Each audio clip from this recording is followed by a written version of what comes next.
Coucou les loulous, j'espère que vous allez bien. Bienvenue dans cette nouvelle vidéo. J'espère que la première vidéo vous a plu. Ça me fait tellement plaisir de vous retrouver pour cette deuxième vidéo où je vais faire une vidéo classique. Let's Get to Know Me tag. Alors le Get to Know Me, c'est un tag qui existe depuis des années. C'était quand j'ai commencé YouTube, c'était un tag qui existait, que tout le monde faisait comme première vidéo de YouTube.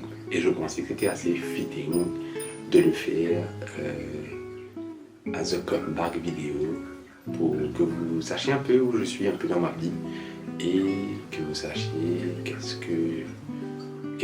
pourquoi je suis passé pendant ces 12 ans sur YouTube et où est-ce qu'on va un peu sur la chaîne. Donc j'ai écrit des questions sur mon téléphone et je vais lire mon téléphone du coup et vous répondre au fur et à mesure. Vous allez voir les questions apparaître sur votre écran. Et voilà quoi. Du coup la première question est: quelle est la plus grande leçon que j'ai appris dans les 10 dernières années chez YouTube? Je pense que ma plus grande leçon que j'ai appris chez YouTube en 10 ans, c'était de rester vrai à mon contenu, à ce que je suis, de ne pas juste sauter sur les traînes pour réussir. J'ai pas mal de temps remis mon contenu en question et remis qui j'étais en tant que personne sur YouTube. Pour ceux qui sont là depuis les débuts, vous savez que cette chaîne n'a pas tout le temps été comme elle est aujourd'hui, que j'ai changé de username plusieurs fois, que le contenu a changé, que j'ai souvent dit je vais faire une vidéo par jour pendant un an, que j'ai dit que j'allais filmer tous les jours de décembre, tous les ans, et qu'après je trouvais que le contenu que je faisais essayait de cocher des cases, et je pense que ce n'est pas qui je veux être aujourd'hui. Je veux être vrai, je veux être in touch avec la personne que j'étais, mes valeurs que j'avais du coup à l'époque, et je veux que cette personne-là soit une représentation de ce que vous voyez sur l'écran. Tout comme je suis dans la vraie vie, en fait, quelle est une chose que tu aurais aimé dire à toi il y a 10 ans de cela? Je pense que j'aurais aimé vous dire qu'il devrait ne pas écouter les gens et que he got this, parce que je sais que moi, à 18 ans, j'avais tellement de rêves, j'avais tellement de projets, que je voulais tout faire en fait. Et que à la longue, à force d'écouter la vie des gens, d'écouter l'opinion des gens, j'ai beaucoup mis mes projets en suspens et j'ai oublié de m'écouter, j'ai oublié de penser à moi, de penser à ce qui me motivait en fait pour ces projets. À l'heure d'aujourd'hui, je sais que si vous êtes déjà le broadcast, mon broadcast s'appelle T-Sèche sur Instagram. Qu'est-ce qui a sport le fait que je reprenne les vidéos? C'est qu'en fait je me suis réveillé un matin et je me suis dit, les gars, j'ai envie de créer. Je ne sais pas quoi créer, mais j'ai envie de créer. Et c'est exactement ce qui me motivait, ce qui me passionnait il y a 12 ans, 10 ans de cela sur YouTube. C'était qu'en fait, je me levais un matin, j'avais une idée, j'écrivais à peu près ce que je voulais faire et je le faisais. Et c'est ce que j'ai envie de retrouver. J'ai envie de retrouver cette spontanéité de faire des vidéos. Question numéro 3. Quelle est la chose la plus dure que j'ai dû faire face so far? Si je dois vous répondre franchement, je pense que la chose la plus dure que j'ai eu à faire face, c'est de grandir en fait, et de perdre des gens. Pas vraiment perdre des gens, mais qu'on s'éloigne et qu'on avance dans des chemins différents. Je ne vais pas vous mentir que quand j'ai commencé YouTube, on n'avait pas beaucoup de gens, mais on avait une petite équipe qui était vraiment très soudée. Et en grandissant, ces gens-là ont eu d'autres opportunités, ils sont spécialisés dans d'autres choses. Beaucoup sont spécialisés dans le marketing digital maintenant, parce qu'ils adoraient le digital. Mais je sais que moi, ça me faisait super plaisir tous les samedis ou les dimanches de me réveiller et d'avoir une vidéo de Timmy qui fait une vidéo, ou de Nathan qui fait une vidéo, de Alvin qui faisait une vidéo à l'époque, ou d'avoir un éventuel Get Ready With Me de Audrey sur YouTube. Ça me faisait vraiment plaisir et c'était des gens qui me motivaient en fait. Et avec le temps, j'ai dû apprendre à comprendre que ben voilà, les gens changent et avec le temps, les passions des gens ne restent pas les mêmes. C'est pas que ça reste pas les mêmes, c'est que les gens changent et ils changent d'objectif de vie. Et c'est ok, it's fine. C'est pas pour autant que je ne veux pas qu'ils réussissent. Ne pas vouloir que les gens changent, ne pas vouloir que les gens s'en aillent, c'est une chose que j'ai pris beaucoup de temps à travailler sur moi-même. Mais à l'heure d'aujourd'hui, je peux vous dire que I'm fine with it. I still have to go to therapy to work on a few things. Mais ouais, j'ai appris à lâcher de la grappe et dire ok, I'm happy for you, even though I would love for you to still be doing the same thing you were doing 12 years ago. Et voilà. Et ça, tout ça s'applique aussi dans ma vie personnelle avec mes amis. Dans ma vie personnelle, j'ai la vingtaine, dans ma vingtaine, les 8 dernières années, j'ai perdu pas mal de gens. Des gens qui avec qui on a juste drift. Il y a des gens avec qui je me suis bagarré et que maintenant je ne parle plus. Mais j'ai beaucoup d'amour pour ces gens-là. Ils ont été là pour une saison de ma vie et ils m'ont beaucoup appris, même si j'ai beaucoup souffert aussi. Il y a des gens qui me font vraiment mal, ils me font vraiment remettre en question sur beaucoup de choses. Mais voilà, ils étaient là pour une saison et pas pour tout le film. It's fine. Question numéro 4. Quel est ton plus grand accomplissement à 28 ans? Je pense que mon plus grand accomplissement, so far, YouTube-wise, c'est, ben là on a dépassé les 800 abonnés. Je pense que ce serait les Vlogmas. Il y a 4 ans de cela, j'ai 3 ans ou 4 ans de cela, j'ai décidé de j'ai rien créé. J'ai décidé de me lancer le défi de faire les Vlogmas. Du coup, de filmer tous les jours du 1er au 25 décembre. Et moi, je ne vais pas vous mentir qu'avec le travail que je fais, c'est quand même beaucoup de boulot. Et ça a été un coton, c'était très très bien réussi et accueilli aussi pour vous. Et je ne m'attendais pas du tout à ça. Et voilà, c'était un très très bon exercice pour voir que je pouvais le faire, que je pouvais vraiment filmer 25 vidéos, 25 ou 26 vidéos pendant le mois de décembre, qui est le mois le plus busy de l'année dans mon boulot. Et que ça allait que ce soit entertaining assez pour que vous puissiez regarder et aimer ce que je faisais. Cette année-ci, je pense qu'on va refaire l'expérience l'année dernière, je n'ai pas réussi. C'était vraiment un vlogmas décousu complètement. Mais cette année-ci, on va se stick to it et le faire bien comme il faut. Et voilà. Dans ma vie personnelle, mon plus grand accomplissement, je pense que c'est cette maison. Comme vous voyez aujourd'hui, j'ai 8 AGR. J'ai construit ces AGR avec mes 2 mains l'année dernière. Avec mon papa, on a acheté le bois, on a poli, on a coupé, on a passé le vernis. Et plus ou moins tout ce qu'il y a dans cette maison, c'était quelque chose que j'ai acheté, qu'on a décoré pour nous-mêmes. Quand on est arrivé ici, il n'y avait quasiment rien avec ce salon. Donc là où je suis actuellement, il n'y avait rien. Et je suis un peu émotionnel parce que je sais que dans pas longtemps, je vais partir d'ici pour une nouvelle aventure. Et ça me fait assez chaud au cœur de me dire que c'était ma première maison à Maurice en fait. C'est ma première maison seule à Maurice, en tant qu'adulte. J'avais quelqu'un avec moi, bien sûr, un partenaire. Mais qu'empêche qu'on a construit ça avec nos propres mains et on a fait arriver là où ce qu'il est aujourd'hui. J'ai des super bons moments dans cette maison, des moments de vie, des moments avec mes amis, des moments de pleurs aussi, des moments un peu plus compliqués, des moments où je me suis beaucoup remis en question. Mais c'était quand même une maison qui a vécu et qui m'a vu vivre en fait. Fait que non, on get emotional, we go to the next question. Question suivante, est-ce que tu as déjà pensé à quitter YouTube? Oui ou pourquoi? Si oui, pourquoi? Sinon, pourquoi? Oui. Il y a plusieurs moments j'ai pensé à quitter YouTube. Je pense que la principale raison, je pense que je n'avais plus ma place. Je sais qu'on se dit souvent qu'il ne faut pas comparer, Mais n'empêche que c'est beaucoup plus compliqué que vous pensez de ne pas se comparer, surtout quand vous voyez les mastodontes et les contenus tellement qualitatifs créés par les gens qui sont sur cette plateforme. Je sais qu'à un bon moment, je ne trouvais plus ma place dans le YouTube Space mauricien ou dans le YouTube Space en général.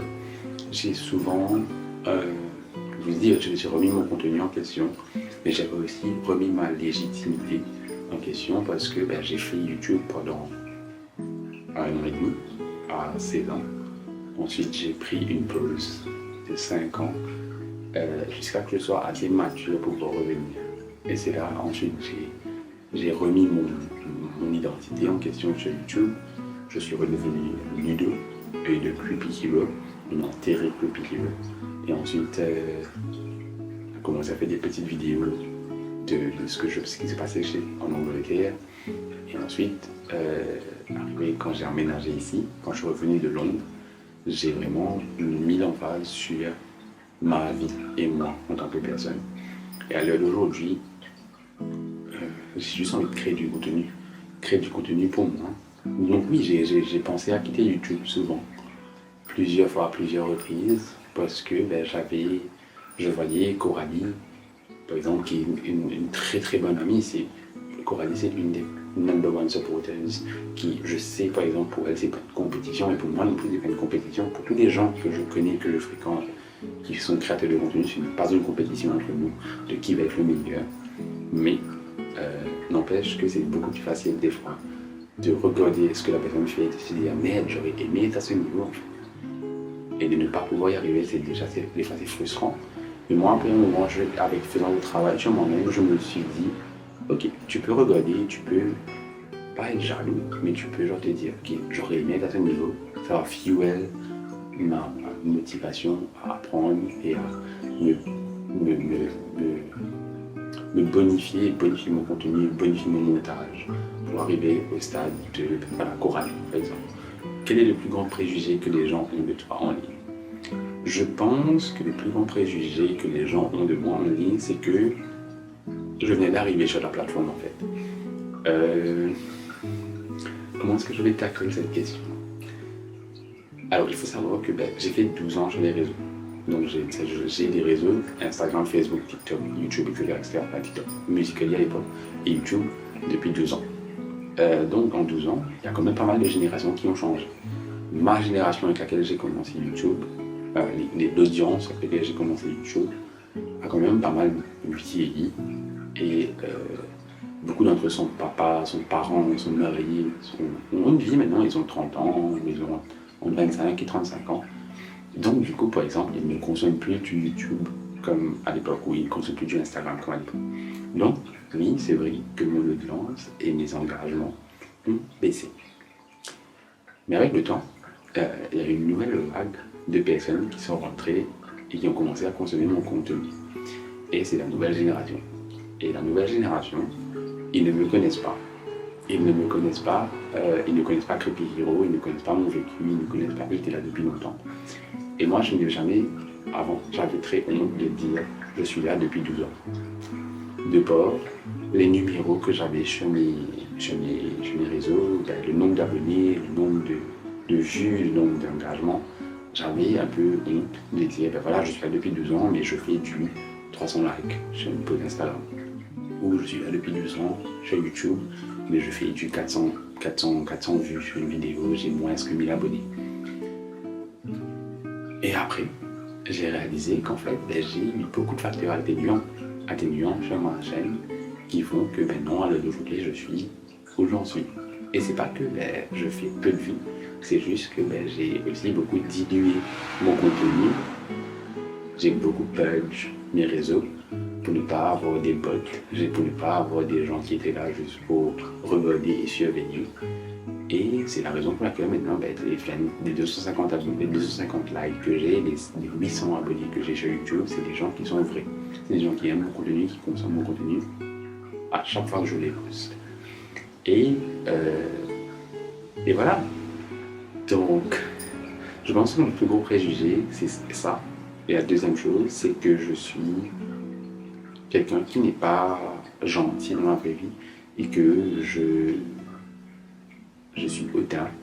Mais je pense que je ne suis pas hautain, j'ai juste, avec le temps, appris à protéger mon énergie, à protéger mon espace parce que, avec 12 ans d'expérience dans le milieu, où il y a beaucoup de gens qui sont là, pas pour des bonnes intentions et qui ne veulent pas votre bien, en fait. Et apprendre à dissocier le vrai du faux, ça prend du temps, c'est très dur.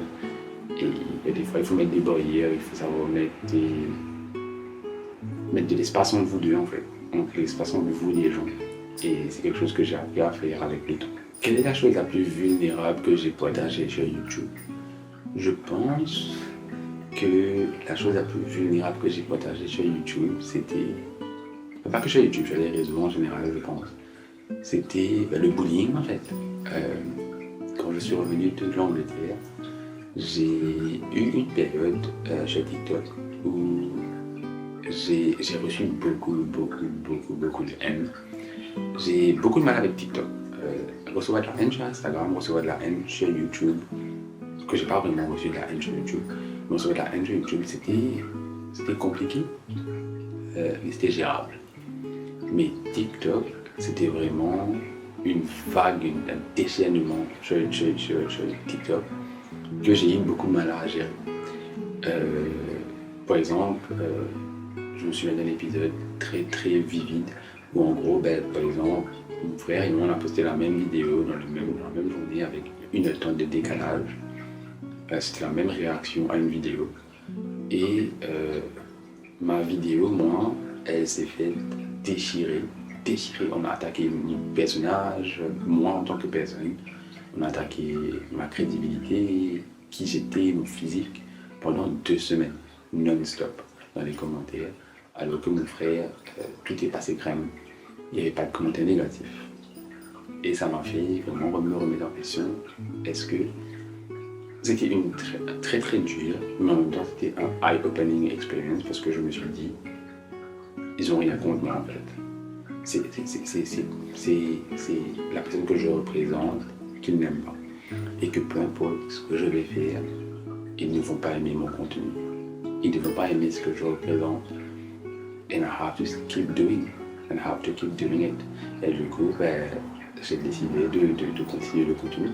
Mais après, c'est un love-hate relationship avec TikTok. Des fois je viens pas.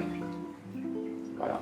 Comment est-ce que YouTube m'a changé en tant que personne? YouTube m'a appris à être rigoureux dans ce que je partage avec les gens, que ce soit en ligne ou dans la vie de tous les jours, de mettre ma créativité en avant, de ne pas avoir peur de partager mes idées. Ça m'a donné un bel espace pour apprendre à parler à une caméra, à parler devant les gens et à être moi-même en fait.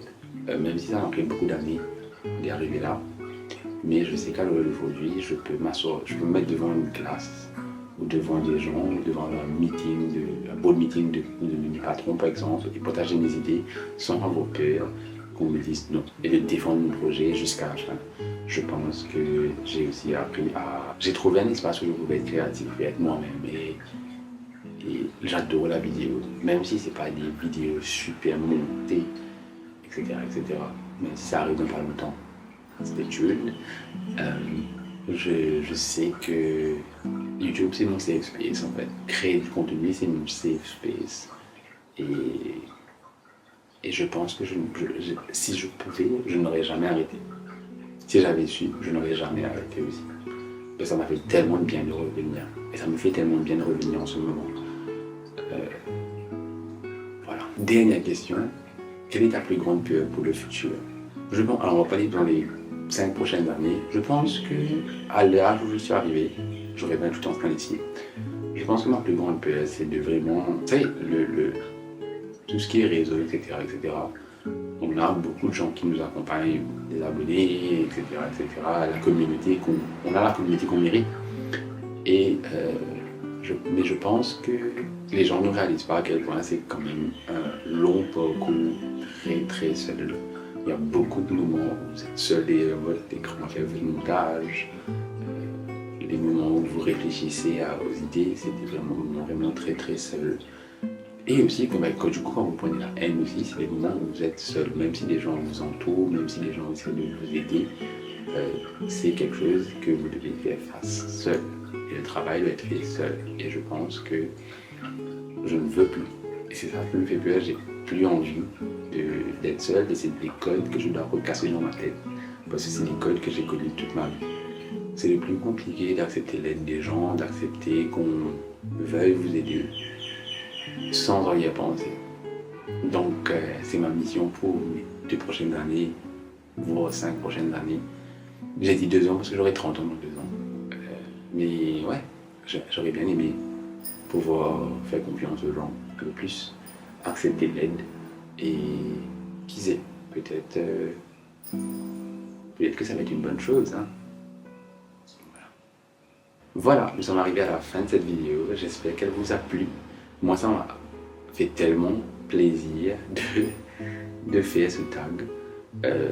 Je sais que les gens qui étaient là au début de YouTube et qui ont vu les débuts de YouTube, cette vidéo vous a beaucoup plu, j'espère. C'est quelque chose qu'on voyait Zoéla, Alfie et les youtubeurs américains de base faire. Et moi, c'est ce que je veux, ce que je suis en train d'aimer en ce moment avec YouTube, c'est de retourner à la base et à la source et de faire ce que j'aimais. Donc j'espère que ça vous a plu. Si ça vous a plu, n'oubliez pas de mettre un pouce en l'air, de mettre en commentaire ce que vous aimez voir après.